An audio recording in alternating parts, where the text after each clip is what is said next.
Welcome to night bulletin. Andhra Pradesh లో ఇటీవల చోటు చేసుకున్న పరిణామాలను చూసి రాష్ట్రంలో అసలు ప్రభుత్వం ఉందా అనిపిస్తోందని వైఎస్ జగన్మోహన్ రెడ్డి తీవ్ర విమర్శలు గుప్పించారు. ప్రజలకు సంక్షేమం అందడం లేదని, అభివృద్ధి కనిపించడం లేదని ఆయన వ్యాఖ్యానించారు. సూపర్ 6 లో అన్ని అమలు చేశామని ప్రభుత్వం చెబుతున్నా అవి అబద్ధాలని, ప్రజలను మోసం చేస్తున్నారని జగన్ ఆరోపించారు. ప్రజలకు అన్యాయం చేస్తా ఉన్నాడు అనే దాని మీద మూడో అంశం. సో బై అండ్ లార్జ్ ఈ మూడు అంశాల మీద ఈరోజు మీ అందరి ద్వారా ప్రజలకు ఇటువైపున నాణ్యానికి ఇటువైపున ఉన్న స్టోరీని ఇటువైపున ఉన్న అంశాలను కూడా తెలియజేసే కార్యక్రమం చేస్తా ఉన్నాం. అసలు రాష్ట్రంలో ఇటీవల కొన్ని పరిణామాలు చూస్తూ ఉంటే రాష్ట్రంలో అసలు ప్రభుత్వం ఉందా అన్న సందేహాలు ఎవరికైనా కూడా కలుగుతాయి. కామన్ మ్యాన్ పరంగా ఆలోచన చేస్తే, సామాన్యుడి పరంగా ఆలోచన చేస్తే.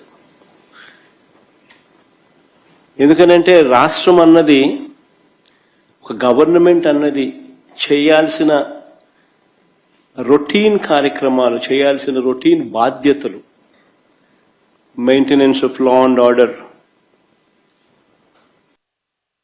ఇవాళ లేదు. ప్రజాస్వామ్యయుతంగా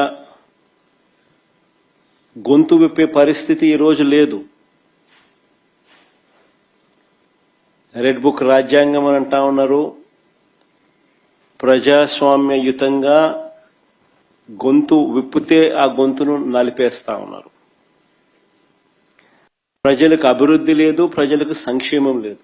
తెలంగాణలో గ్రూప్ 1 పరీక్షల వ్యవహారంపై సీఎం రేవంత్ రెడ్డి చేతగానితనం బయటపడిందని బీఆర్ఎస్ సీనియర్ నాయకుడు జగదీష్ రెడ్డి విమర్శించారు.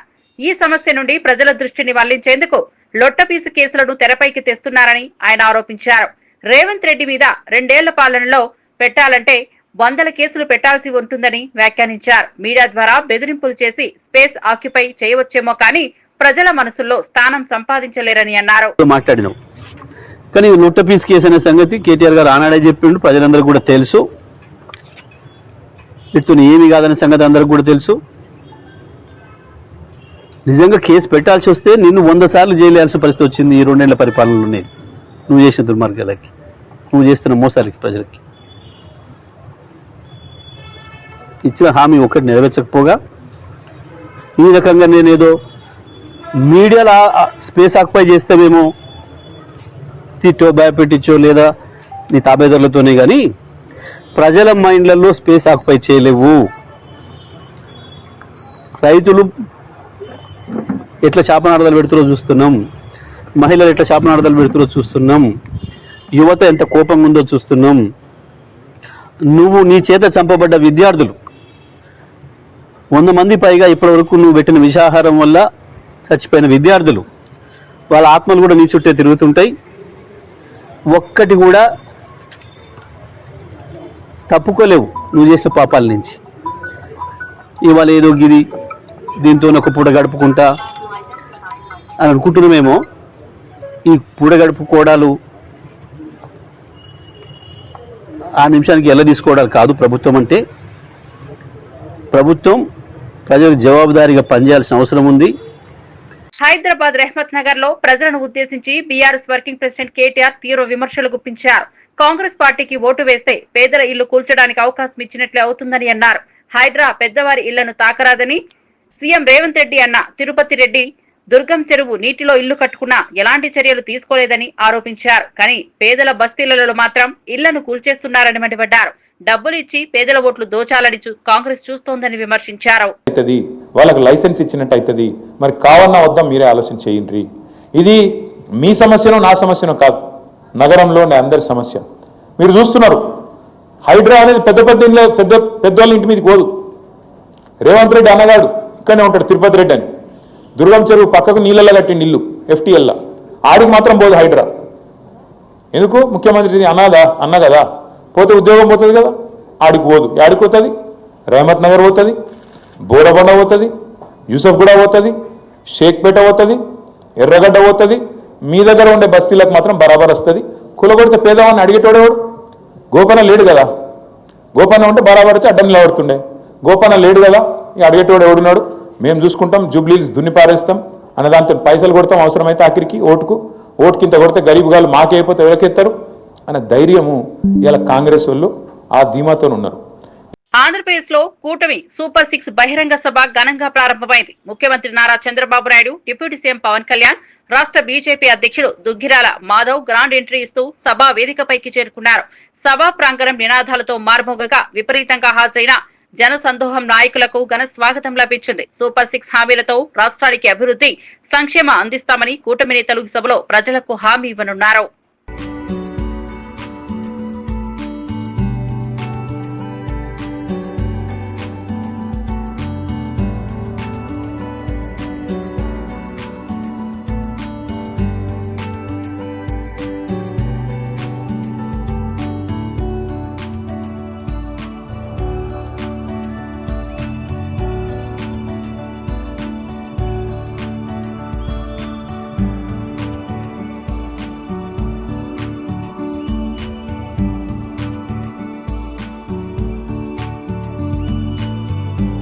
డిప్యూటీ ముఖ్యమంత్రి పవన్ కళ్యాణ్ ప్రజలను ఉద్దేశించి కీలక వ్యాఖ్యలు చేశారు. రాష్ట్రంలో ఆర్థిక ఇబ్బందులు ఉన్నా కూడా కూటమి ఇచ్చిన సూపర్ 6 హామీలను అమలు చేస్తున్నామని తెలిపారు.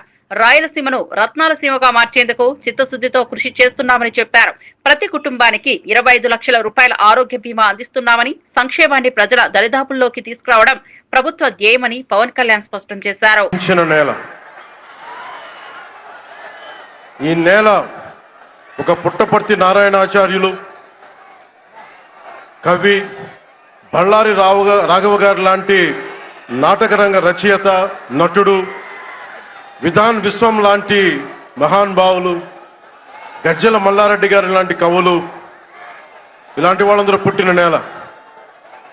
ప్రతి రాయలసీమ కవులు, కళాకారులు అనేది ఋతువులు ఎన్నైనా మా రాళ్లసీమకి ఒకటే ఋతువు, కరువు ఋతువు.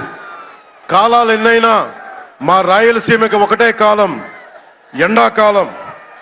దాన్ని మనం రూపుమాపే ప్రయత్నం చిత్తశుద్ధితో చేస్తోంది.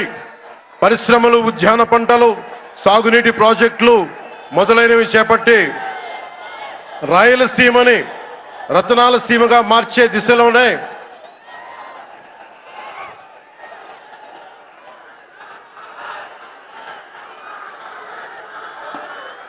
ఈ రోజున మేమందరం గౌరవ ముఖ్యమంత్రి గారి చంద్రబాబు నాయుడు గారి నాయకత్వంలో మీ ముందుకున్నాం. ఈ సూపర్ 6 కార్యక్రమం ఇన్ని వేల కోట్లు ఆర్థిక ఇబ్బందులుండి వీటన్నిటినీ ముందుకు తీసుకురాగలుగుతున్నామంటే మీ భవిష్యత్తు కోసం, యువత భవిష్యత్తు కోసం, మహిళల భవిష్యత్తు కోసం, ప్రతి ఆంధ్రప్రదేశ్లో ఉన్న ప్రతి ఒక్కరూ బాగుండాలి, మీరు ఆనందంగా ఉండాలి. మీరే అన్నారు, ఆ రోజు మేము అడిగాం, రాష్ట్రం బాగుండాలి, యద్భావం తద్భవతి. మీరు ఎలా ఆలోచించారో మేమందరం కలిసికట్టుగా పార్టీలు వేరైనప్పటికీ రాష్ట్ర హితువు, రాష్ట్ర శ్రేయస్సును దృష్టిలో పెట్టుకొని ఈ రోజున మీ ముందుకొచ్చి ఇంత ఘన విజయంగా, ఇంత దిగ్విజయంతో ఈ సూపర్ 6 కార్యక్రమాన్ని మీ ముందుకు తీసుకొచ్చాం. దీని సూపర్ 6 కార్యక్రమానికి సంబంధించి భవిష్యత్తు రాయలసీమ వెనుకబాటుతనం గురించి, దానికి నీటి సౌకర్యాల గురించి, పారిశ్రామిక గురించి గౌరవ ముఖ్యమంత్రి గారు మాట్లాడతారు. నేను చెప్పదలుచుకున్నది ఒకటి, ఆరోగ్య బీమా పథకం సాకారం కాబోతుంది. ఒక్కొక్క పథకం ద్వారా ఒక్కొక్క కుటుంబానికి 25 లక్షల ఆరోగ్య బీమా వర్తిస్తుంది. అలాగే పర్యాటక రంగంలో కూడా మనకి దాదాపు 10,000 పైచులకు పెట్టుబడులు ఆకర్షిస్తున్నాం. అలాగే పంచాయతీ రాజ్ శాఖలో కూడా పల్లె పండుగ ద్వారా 13,300 గ్రామ పంచాయతీలని గ్రామ సభలు నిర్వహించి రికార్డ్ చేసి 2,007 కిలోమీటర్ల బీటీ రోడ్లు, 4,000 కిలోమీటర్ల సిసి రోడ్లు చేయగలిగాం. 1,55,000 నీటి కుంటలు నిర్మించి 1 TMC నీటిని వర్షాకాలం నిల్వ చేయగలిగాం. అలాగే మూగజీవాల దాహార్తి తీర్చేందుకు 15,000కు పైగా నీటి తొట్లు నిర్మించాం. 22,518 మినీ గోకులాలు చేశాం. అడవి తల్లి బాట కార్యక్రమం గౌరవ ప్రధానమంత్రి శ్రీ నరేంద్ర మోదీ గారి సహకారంతో, ముఖ్యమంత్రి శ్రీ నారా చంద్రబాబు నాయుడు గారి నాయకత్వంలో కూటమి ప్రభుత్వం 1,005 కోట్లతో ప్రధానమంత్రి పిఎం జన్మన్ పథకం, మహాత్మా గాంధీ జాతీయ ఉపాధి హామీ పథకం ద్వారా రాష్ట్ర ఉపాధి హామీ పథకం 625 గిరిజన గ్రామాలని అనుసంధానిస్తూ 1069 కిలోమీటర్ల రోడ్ల నిర్మాణం జరుగుతోంది. గర్భిణీ స్త్రీలకి డోలీ మోతల నుంచి విముక్తి కలిగించాల లక్ష్యంతో ముందుకెళ్తున్నాం. 7,910 కోట్లతోటి జల్ జీవన్ మిషన్ కి ప్రాజెక్టులు చేపట్టాం. అటవీ విస్తారాన్ని పెంచే లక్ష్యంలో 1 కోటి మొక్కల నాటే కార్యక్రమానికి శ్రీకారం చుట్టాం. కర్ణాటక ప్రభుత్వానికి నుంచి సహకారంతో 4 కుంకి ఏనుగులను తీసుకొచ్చాం. అలాగే శాంతి భద్రతల పరిరక్షణ వ్యవహారంలో భేదాలు చూడకుండా ముందుకు వెళ్తామని శాసనసభ సాక్షిగా గౌరవ ముఖ్యమంత్రి శ్రీ నారా చంద్రబాబు నాయుడు గారు స్పష్టం చేశాం. నేను అదే మాట చెప్పాను. ఆ మాట కట్టుబడే ముందుకు వెళ్తున్నాం. శాంతి భద్రతలు ఎలాంటి ఆటంకం కలగకుండా ఉన్నప్పుడే రాష్ట్రంలో పెట్టుబడులు, పరిశ్రమలు వచ్చి యువతకి ఉపాధి, ఉద్యోగ అవకాశాలు లభిస్తాయి. ముఖ్యంగా మన రాయలసీమ యువతకి మీరు ఉపాధి అవకాశాలకు వేరే రాష్ట్రాలకు వెళ్లకుండా మన అనంతపురంలో, మన కర్నూలు, మన కడప, మన చిత్తూరు జిల్లాల్లో మొత్తం ఉపాధి అవకాశం పక్క రాష్ట్రాల నుంచి మనకు వచ్చేలాగా పారిశ్రామికరణ జరగాల దిశగా గౌరవ ముఖ్యమంత్రి నారా చంద్రబాబు నాయుడు గారు ఆధ్వర్యంలో, ఆయన నాయకత్వంలో ముందుకు తీసుకెళ్తున్నాం. కూటమి ప్రభుత్వం ప్రతి అడుగులోనూ త్రికరణ శుద్ధితో పనిచేస్తుంది. గౌరవ ప్రధానమంత్రి శ్రీ నరేంద్ర మోదీ గారి వికసిత్ భారత్ విజన్ దిశగా గౌరవ ముఖ్యమంత్రి శ్రీ నారా చంద్రబాబు నాయుడు గారి నాయకత్వంలోని కూటమి ప్రభుత్వం ముందుకు సాగుతూ 2047 నాటికి ఆంధ్రప్రదేశ్ని దేశంలో నెంబర్ 1 రాష్ట్రంగా తీర్చిదిద్దుతామని మీ అందరికీ తెలియజేసుకుంటూ జై భారత్, జై హింద్. ఆంధ్రప్రదేశ్ రాజకీయ వాతావరణం మరోసారి వేడెక్కింది. సీఎం వైఎస్ జగన్ చేసిన వ్యాఖ్యలకు ప్రతిస్పందిస్తూ మంత్రి సవిత తీవ్ర స్థాయిలో విమర్శలు గుప్పించారు.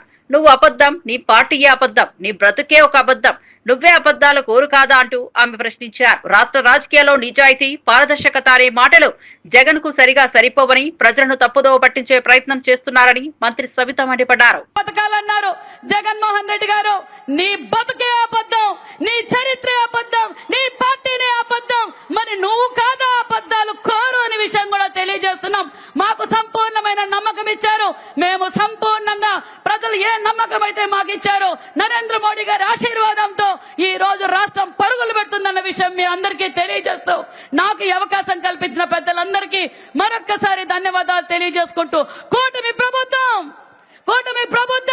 వర్ధిల్లాలి. ఆంధ్రప్రదేశ్ సీఎం నారా చంద్రబాబు నాయుడు సూపర్ 6 పై విమర్శలకు కౌంటర్ ఇచ్చారు. సూపర్ 6 హామీలను హేళన చేసిన వారు, పింఛన్ల పెంపు అసాధ్యమన్న వారు, పిల్లలందరికీ తల్లికి వందనం కార్యక్రమాన్ని ట్రోల్ చేసిన వారు తప్పుబడ్డారని అన్నారు. మెగా డిఎస్సి జరగదన్నారు, దీపం వెలగదన్నారు. మహిళలకు ఉచిత బస్సు సౌకర్యం అమలు చేశామని తెలిపారు. ఈ రోజు మీ అందరికీ హామీ ఇస్తున్నాం. దసరా రోజున ఆటో డ్రైవర్లందరికీ వాహన మిత్ర కింద 15,000 రూపాయలు ఆర్థిక సహాయం చేస్తామని అనౌన్స్ చేస్తున్నాను. హ్యాపీనా, సంతోషమా అని అడుగుతున్నా. ఎన్నికల్లో చెప్పాం, ఎన్ని కష్టాలున్నా చేస్తాం. వాహన మిత్ర కింద సంవత్సరానికి ఆటో డ్రైవర్లకి 15,000 ఇస్తామని మీ అందరికీ హామీ ఇస్తున్నా. ఇది మంచి కార్యక్రమం అనుకుంటే గట్టిగా చప్పట్లు పెట్టి చెప్పండి, మంచి కార్యక్రమం అని. ఇది ప్రభుత్వానికి పేదవాళ్లపై నుండే ప్రేమని మరొక్కసారి. ములుగు మండలం మదనపల్లి గ్రామంలో ఇందిరమ్మ ఇళ్ల నిర్మాణ పనులు ప్రారంభమయ్యాయి. ఈ కార్యక్రమంలో రాష్ట్ర పంచాయతీరాజ్, గ్రామీణాభివృద్ధి, స్త్రీ శిశు సంక్షేమ శాఖ మంత్రి డాక్టర్ దనసరి అనసూయ సీతక్క పాల్గొన్నారు. భూమి పూజ అనంతరం మాట్లాడుతూ ఇందిరమ్మ ఇళ్ల పథకం ద్వారా ప్రతి నిరుపేద కుటుంబానికి 5 లక్షల నిధులు అందజేస్తున్నామని తెలిపారు. పేదల ఇంటి కలను సాకారం చేసి వారి జీవితాల్లో వెలుగులు నింపడం ప్రభుత్వ లక్ష్యమని చెప్పారు. ఇప్పటికే 6,000 ఇళ్లు మంజూరు చేసినట్లు, రాబోయే రోజుల్లో విడతల వారీగా మరిన్ని ఇళ్లు మంజూరు చేస్తామని హామీ ఇచ్చారు. ఈ కార్యక్రమంలో కాంగ్రెస్ జిల్లా అధ్యక్షుడు పైడాకుల అశోక్, జిల్లా గ్రంథాలయ సంస్థ చైర్మన్ భాను రవిచందర్, వ్యవసాయ మార్కెట్ కమిటీ చైర్మన్ రేగా కళ్యాణితో పాటు స్థానిక నాయకులు, కార్యకర్తలు పాల్గొన్నారు.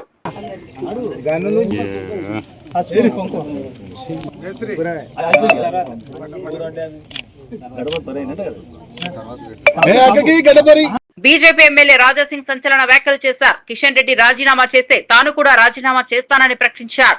ఇద్దరం స్వతంత్ర అభ్యర్థులుగా పోటీ చేస్తే ఎవరి దమ్ము ఎంత ఉందో ప్రజల తీర్పుతో తేలుతుందని సవాల్ విసిరారు. కిషన్ రెడ్డి కారణంగానే రాష్ట్రంలో పార్టీ నాశనమైందని తీవ్ర స్థాయిలో విమర్శించారు. పార్టీ భవిష్యత్తు కోసం తాను వెనకడుగు వేయనని రాజాసింగ్ స్పష్టం చేశారు. ఎవరు ఎక్కడి నుంచి గెలుస్తారో చూసుకుందాం. ఇప్పుడు ఈ మొత్తము దీనికి ప్లానింగ్ మొత్తం మా కిషన్ రెడ్డి గారే నేను అనుకుంటున్నాను. అందుకోసం మా కిషన్ రెడ్డి గారికే అడ్రస్ చేసి చెప్తున్నాను, రామచంద్రరావు గారికి ఫ్రీ హ్యాండ్ ఇవ్వండి, ప్రతి ఒక్క పార్లమెంట్ సభ్యుడికి ఫ్రీ హ్యాండ్ ఇవ్వండి, ప్రతి ఒక్క ఎమ్మెల్యేకి ఫ్రీ హ్యాండ్ ఇవ్వండి, పార్టీ డెవలప్ చేసుకుంటారు. ఇంకా ఎన్ని సంవత్సరాలు వెనక నుంచి గుంజే కార్యక్రమం చేస్తారు. చాలాసారి ప్రతి ఒక్క వేదిక పైన ప్రతి ఒక్క మీటింగ్లో నేను గతంలో అమిత్ షా సార్ కూడా డైరెక్ట్ చెప్పిన నల్గొండలో, సార్ ఈ వీళ్ళు ఇట్లా వేలు చూపెట్టి చెప్పిన, సార్ వీళ్ళు గ్రూపిజం వల్ల పార్టీ సర్వనాశనం అవుతుంది సార్, ఫస్ట్ వీళ్ళు గ్రూపిజంని ఖతం చేయండి, అప్పుడే మనం గవర్నమెంట్లో వస్తామే, డైరెక్ట్ ఫేస్ టు ఫేస్ చెప్పే దమ్ముంది, చెప్పినాం కూడా. తెలంగాణలో గ్రూప్ 1 పరీక్షల వ్యవహారంపై బీఆర్ఎస్ ఎమ్మెల్సీ దాసోదు శ్రవణ్ తీవ్ర వ్యాఖ్యలు చేశారు. హైకోర్టు ఆదేశాలను బేషరతుగా పాటించి మెయిన్స్ పరీక్షలు మళ్లీ నిర్వహించాలని డిమాండ్ చేశారు. కాంగ్రెస్ ప్రభుత్వం పెద్ద లాయర్లను పెట్టి సుప్రీంకోర్టుకు వెళ్తే విద్యార్థుల గొంతు కోసినట్టే అవుతుందని హెచ్చరించారు. తమ తప్పును ఒప్పుకోకుండా పరీక్షను రద్దు చేయాలని, కొత్తగా నిర్వహించాలని స్పష్టం చేశారు. పెద్ద లాయర్లను పట్టుకొచ్చి మేము డబ్బులున్న లాయర్లను పట్టుకొచ్చి మేము ఏదో మ్యానిపులేట్ చేస్తాము, రిటపీల్ చేస్తాము, ఫస్ట్ కోర్టుకు పోతామని చెప్పని అంటున్నారు. ఏ కోర్టుకు పోయినా నిర్దాక్షిణ్యంగా మీరు నిరుద్యోగుల గొంతు కోసినట్టే. మీ దగ్గర డబ్బులు ఉండొచ్చు, పెద్ద రాయలు రావచ్చు, రిటపీల్ చేయొచ్చు, సుప్రీంకోర్టు పోవచ్చు, ఇంకెక్కడికైనా పోవచ్చు.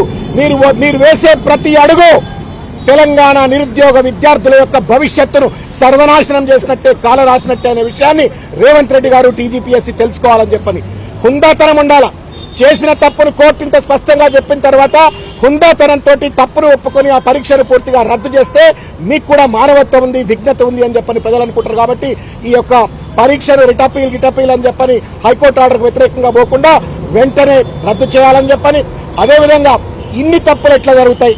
There is an IAS officer sitting there, ఆయన ఒక చైర్మన్, ఆయన కింద ఇంకొక సెక్రటరీ ఉంది, ఆయన ఐఏఎస్ ఆఫీసర్, ఇంతమంది అధికారులు ఉన్నారు. ఇంతమంది ఉండగా ఇన్ని లోపభూయిష్టంగా ఎగ్జామ్ ఎట్లా నిర్వహిస్తారు? ఇన్ని లక్షల మంది జీవితాలతో ఎట్లా చెలగాటమాడతారు? అంటే తప్పనిసరిగా దీంట్లో ఉన్నటువంటి ఒక అవినీతి వెనక ఉన్నటువంటి ఒక పెద్దలు ఎవరు, తిమింగలాలు ఎవరు బయటికి రావాలా, వాళ్ళపైన చర్యలు తీసుకోవాలంటే పూర్తి స్థాయిలో విచారణ జరపాలని చెప్పని కోరుతాం. తెలంగాణలో గ్రూప్ 1 నియామకాలపై సీరియస్ ఆరోపణలు వెలువడ్డాయి. బహుజన సమాజ్ పార్టీ రాష్ట్ర అధ్యక్షుడు ఆర్ఎస్ ప్రవీణ్ కుమార్ మాట్లాడుతూ ఒక కాంగ్రెస్ మంత్రి గ్రూప్ 1 ఉద్యోగం కోసం 3 కోట్ల రూపాయలు అడిగారని సంచలన వ్యాఖ్యలు చేశారు. రాష్ట్రంలో ఉద్యోగ నియామకాలలో అవినీతి బహిర్గతమైందని, దీనిపై నిక్షిప్తపాత విచారణ జరగాలని ఆయన డిమాండ్ చేశారు. నిరుద్యోగుల భవిష్యత్తులో ఆడుకోవడం అసహనీయమని, ప్రభుత్వమే దీనిపై స్పష్టమైన సమాధానం చెప్పాలని ప్రవీణ్ కుమార్ డిమాండ్ చేశారు. ఒక ట్రాన్స్ఫర్ కే మేము కాంగ్రెస్ లో 30 లక్షలు తీసుకుంటాము, మీరు గ్రూప్ 1 ఉద్యోగం కావాలంటే 3 కోట్ల రూపాయలన్నా ఇవ్వరా అని చెప్పి కాంగ్రెస్ నాయకులు నిరుద్యోగులతో బేరసారాలు చేస్తున్నట్టుగా కూడా మీడియాలో వార్తలు వస్తున్నాయి. అయ్యా రేవంత్ రెడ్డి గారు, మీరు సిబిఐ విచారణ జరపాల్సింది కాళేశ్వరం ప్రాజెక్టు మీద కాదు, జనాల పొట్టనిప్పే కాళేశ్వరం ప్రాజెక్టు మీద కాదు, నిరుద్యోగుల పొట్టగొట్టే ఈ ఎగ్జామినేషన్లో ఏవైతే అవకతవకలు ఉన్నాయో టీజీపీఎస్సీ వ్యవహారం మీద సిబిఐ ఎంక్వైరీ జరపాలి. కూటమి పాలనలో సూపర్ 6 కాదు, అనేక సిక్సర్లు కొట్టామని బీజేపీ రాష్ట్ర అధ్యక్షుడు పివిఎన్ మాధవ్ అన్నారు. బుధవారం అనంతపురంలో నిర్వహించిన సూపర్ 6 సూపర్ హిట్ సభలో ఆయన ప్రసంగించారు. ప్రజా రాజధాని అమరావతి నిర్మాణం, పోలవరం ప్రాజెక్టు కోసం కేంద్రం భారీగా నిధులు కేటాయిస్తోందని తెలిపారు. కేంద్ర రాష్ట్ర ప్రభుత్వాల సహకారంతో పోలవరం ప్రాజెక్టు 2 ఏళ్లలో పూర్తవుతుందని ఆశాభావం వ్యక్తం చేశారు. సామాజిక సమరత సాధించడానికి, ఆర్థిక సమానత్వం సాధించడానికి, రాష్ట్ర అభివృద్ధి సాధించడానికి ఆలోచించిన అద్భుతమైన పథకాలుగా మనం వేన్నాళ్ల కొనియాడుతున్నాం. కేవలం ప్రజలే కాదు, మిగతా రాష్ట్రాలు కూడా ఇవి సూపర్ 6 కాదు, అనేక 6లు మనందరం కూడా చూసాం. ఐపీఎల్లో హైయెస్ట్ 6లు కొట్టిన వాడికి అవార్డు ఇస్తారు. ఇవాళ ఈ యొక్క ఆంధ్రప్రదేశ్ మన గౌరవ ముఖ్యమంత్రి చంద్రబాబు నాయుడు గారి నేతృత్వంలో కేవలం 6 6లు కొట్టలేదు, అనేక 6లు కొట్టాం. మనం గాని గమనిస్తే ఈ కూటమి ప్రభుత్వం ఏర్పడిన వెంటే మన ప్రియతమ ప్రధాని నరేంద్ర మోడీ గారి నేతృత్వంలో మనందరి యొక్క జీవన నాడి పోలవరానికి సంబంధించిన 12,517 కోట్ల రూపాయలు మనకి మంజూరు చేయడం ద్వారా మన సాగునీరు తాగునీరు కష్టాలు తీర్చి ముందుకెళ్లడానికి వాళ్ళ మార్గం సుగమం చేశారు.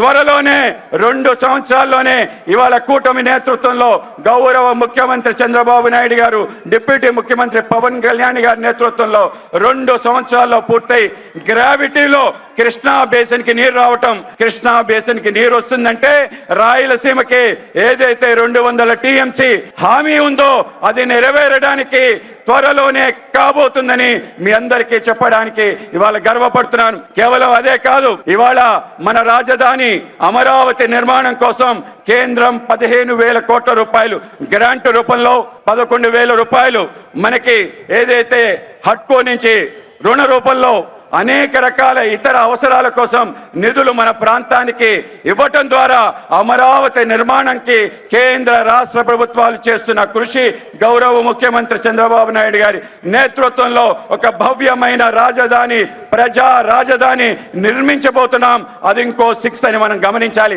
కేవలం ఇదే కాదు, మన ప్రాంతంలో ఉపాధి ఉద్యోగ అవకాశాలు కల్పించే విధంగా మన ప్రాంతానికి కల్పతరుగా ఉన్న ఏదైతే విశాఖ స్టీల్ ప్లాంట్ ఉందో, స్టీల్ ప్లాంట్ ని రక్షించడం కోసం 11,440 కోట్ల రూపాయలు ఇవ్వటం, దీంతో పాటు ఈక్విటీ మిగతా అవసరాలకన్నిటికీ డబ్బులు ఇవ్వటం ద్వారా ఇవాళ స్టీల్ ప్లాంట్ నిలబెట్టడం కూడా కూటమి ఘనత. ఇదొక 6 అని మనం గమనించాలి. కేవలం ఇదే కాదు, మన ప్రాంతంలో సుమారు గత ఏడాదిలో 9,75,000 కోట్ల రూపాయలు పెట్టుబడులు వచ్చాయి. ఒక సంవత్సరంలో ఒక రాష్ట్రానికి ఇంత పెద్ద ఎత్తున నిధులు ఏ రాష్ట్రానికి రాలేదనే విషయం మనం గమనించాలి. ఇవాళ డబుల్ ఇంజన్ సర్కార్ అంటే, కూటమి ప్రభుత్వం అంటే ఏమిటి అంటే, ఒక సంవత్సరంలో 9,75,000 కోట్ల రూపాయలు అక్షరాల మన ప్రాంతానికి రావటం ఏదైతే ఉందో, రాబో కాలంలో అనేక రకాల ఉపాధి ఉద్యోగ అవకాశాలు కల్పన అవుతుంది. ఎంత అవుతుంది అంటే 20 లక్షలు మనం కూటమి ప్రభుత్వం ఆధ్వర్యంలో మీకు భరోసా ఇవ్వటం జరిగింది. మీ అందరికీ తెలియజేస్తున్నాను, 20 లక్షలు మించి ప్రజలందరికీ కూడా ఉపాధి కలిగే విధంగా ఇవాళ మనకి పెట్టుబడులు వచ్చాయి. కేవలం పేపర్ మీద ఎంఓయూలు కాదు, అవన్నీ కూడా స్థలాలు సేకరణే, పూర్తి స్థాయిలో పనులు ప్రారంభమే. ఇవాళ మన గ్రీన్ హైడ్రోజన్ ప్రాజెక్ట్, విశాఖపట్నం సంబంధించి ఎన్టీపీసీ సంబంధించిన ఏదైతే ప్రాజెక్ట్, దాని తర్వాత ఆర్సెల్ మిట్టల్ అని చెప్పి ఇంటిగ్రేటెడ్ స్టీల్ ప్లాంట్ సంబంధించిన నిర్మాణం కానీ, బీపీసీఎల్ సంబంధించిన పెట్రో కెమికల్ కాంప్లెక్స్ కానీ, ఈ విధంగా అనేక రకాల పెట్టుబడులు వస్తున్నాయి. మననే నరేంద్ర మోడీ గారి నేతృత్వంలో మనకి ఏదైతే semi conductor unit south Korea company మన ప్రాంతానికి రావటం అంటే గొప్ప అడుగు ముందడుగా. కాళేశ్వరం ప్రాజెక్టుపై సిబిఐ విచారణ ప్రారంభమైన నేపథ్యంలో బీఆర్ఎస్ నాయకులు ఆగ్రహంతో స్పందిస్తున్నారని మంత్రి వివేక్ వ్యాఖ్యానించారు. కమిషన్ల కోసం కేసీఆర్ ఫామ్ హౌస్ కు నీళ్ల కోసం మాత్రమే కాళేశ్వరం కట్టారని విమర్శించారు. ఈ ప్రాజెక్టు నిర్మాణంలో భారీగా అవినీతి జరిగిందని కేటీఆర్ సోదరి కవిత స్వయంగా ఒప్పుకున్నారని వివేక్ తెలిపారు. బహిరంగ వేదికలపై చెప్పిన మాటలను ప్రజలు మర్చిపోలేరని గుర్తు చేశారు. 1,000 కోట్లు ఖర్చు చేసిన కాళేశ్వరం ద్వారా ఒక్క బొట్టు నీళ్లు కూడా ఉపయోగం లేని పరిస్థితి ఏర్పడిందని ఆయన ఎద్దేవా చేశారు. ఎందుకు భయపడుతున్నారు, ఎందుకు ఫ్రస్ట్రేషన్ లో ఉన్నారు? ప్రజలు మీకు ఇంట్లో కూర్చోమని తీర్మానం ఇచ్చింది, ఇంట్లో కూర్చోండి అని. ఇప్పుడు కాళేశ్వరం ప్రాజెక్టు మీ హయాంలో కట్టిండ్రు, మీ హయాంలో కమిషన్లన్నీ దోచుకున్నారు. అందరు కూడా సెంట్రల్ వాటర్ కమిషన్ కూడా అన్నది, అరే మీరు నీళ్లు తుమ్మిడి అట్టలా లేకుంటే కాళేశ్వరంలో ఎట్లా ఉంటాయి నీళ్లు? నిజంగా అర్థం కాని సమస్యలు వారు మాట్లాడుతున్నారు. నేను మొన్న కూడా మేము రేవంత్ రెడ్డి గారు ఏదైతే ప్రాణహిత చెవుల స్కీమ్ లో డ్రింకింగ్ వాటర్ సప్లై సిటీ కోసము 20 టీఎంసీ నీళ్లు ఆ రోజుల్లోనే కేటాయించడం జరిగింది. 11,000 కోట్ల రూపాయలు ఖర్చు పెట్టారు కూడా, ఇంకా 24,000 కోట్లు ఖర్చు పెడితే ఈ ప్రాజెక్ట్స్ అన్ని కూడా పూర్తిగా అయ్యేది. కానీ కేవలం కమిషన్లు దోచుకోనికే కాళేశ్వరం ప్రాజెక్ట్ పెట్టడం జరిగింది. ఇప్పుడు మాక్సిమం 20 టీఎంసీ నీళ్ళే మనకు సిటీకి అవసరం, ఇంకా పంపింగ్ అవసరం. దానికి పోయి మల్లన్న సాగర్ లో 50 టీఎంసీ రిజర్వాయర్ కట్టింది. ప్రపంచంలోనే చాలా తక్కువ చోట్ల ఇంత పెద్ద రిజర్వాయర్ కట్టడం. కేవలం కేసీఆర్ ఫామ్ హౌస్ కి గుండెపోచమ్మకు నీళ్లు తీసుకుపోవడానికి ఈ ప్రాజెక్ట్ లో ఇష్టం వచ్చినట్టు అవినీతి జరిగింది. ఏదైతే రాష్ట్ర ప్రభుత్వము రేవంత్ రెడ్డి గారు నిర్ణయం తీసుకున్నారో ఒక సిబిఐ ఎంక్వైరీ పెట్టాలి. దీనిలో ఏదైతే అవకతవకలు అయినాయో ఇవన్నీ కూడా బయటపెట్టేది అవసరం ఉన్నది. వాళ్ళు భయపడేది అవసరం లేదు ఏం చేయకుంటే. కానీ అందరికి తెలుసు లక్షలాది కోట్ల రూపాయలు కల్వకుంట్ల కుటుంబం సంపాదించిందని వాళ్ళ సొంత చెల్లెలే చెప్తున్నది. చెల్లెలే చెప్పినప్పుడు వారు గవర్నమెంట్ లో ఉండే ప్రభుత్వంలో ఉండే వాళ్ళు ఎంత ఇవి బులెటిన్ అప్డేట్స్. మరో బులెటిన్ లో మళ్ళీ కలుద్దాం.